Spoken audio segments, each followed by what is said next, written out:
Haïti fait face à une crise profonde. Port-au-Prince est contrôlé par des gangs armés, remplaçant l'autorité de l'État par la violence et conduisant à une catastrophe humanitaire. Plus d'1 million de personnes sont déplacées, la famine constitue un risque grave et l'économie est paralysée. Une violence extrême comprenant des allégations de violence sexuelle généralisée et de trafic d'organes est répandue. Les efforts internationaux ont largement échoué à restaurer l'ordre. En réponse, Conbit Levé Campé propose un plan de transition crédible. Cela inclut une direction exécutive à 2 têtes, dirigée par un président de transition et un premier ministre du consensus, s'inspirant du leadership de l'université, de la société civile, de la Cour de cassation et de la presse. Le plan met l'accent sur la transparence, une coordination renforcée en matière de sécurité et l'implication de la diaspora à travers de nouvelles instances, comme le Conseil national de sécurité et l'organe de contrôle citoyen. Un calendrier de 24 mois est établi, axé sur la sécurisation du territoire, la réforme constitutionnelle, les projets économiques et la préparation des élections.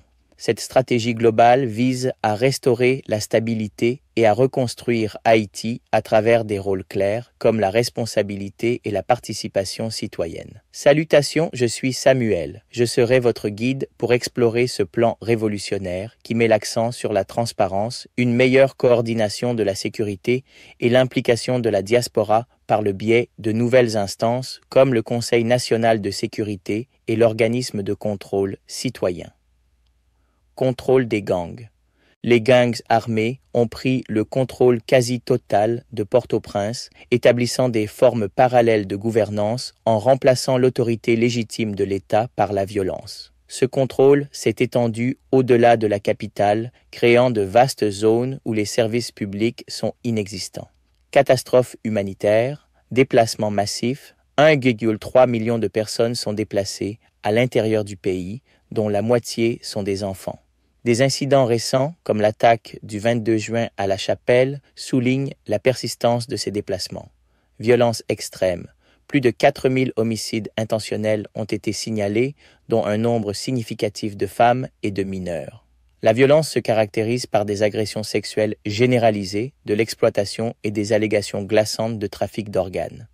Risque de famine. Haïti figure parmi les 5 nations mondiales les plus exposées à la famine, conséquence directe de l'insécurité généralisée et de la paralysie économique. Effondrement institutionnel et paralysie économique. Corruption. Les institutions de l'État sont gravement fragilisées par la corruption et l'influence omniprésente des groupes armés. Évasion de prison. L'évasion coordonnée de 530 détenus à haut risque en mars, dont beaucoup liés à des crimes graves, illustre davantage l'incapacité de l'État à maintenir l'ordre. Stagnation économique.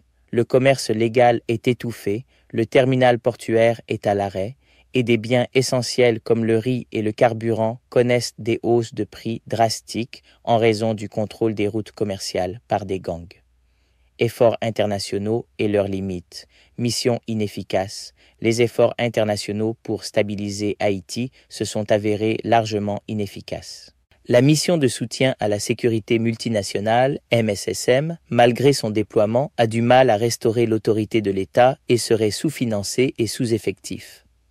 Le Bureau intégré des Nations Unies en Haïti, BINUH, est considéré comme mal adapté à l'environnement hostile, car son mandat n'étant pas conçu pour une paix active. Montée des groupes d'autodéfense, la prolifération des groupes d'autodéfense, souvent accusés d'exécution sommaire, ajoute une couche supplémentaire de complexité et de violence au paysage sécuritaire. Solution proposée par Conbit Levé Campé. Reconnaissant les échecs du gouvernement de transition actuel, Conbit Levé Campé propose une transition bicéphale, planifiée et crédible, dirigée par un président et un premier ministre de consensus, issus de 4 secteurs clés: l'université, la société civile, la Cour de cassation et la presse.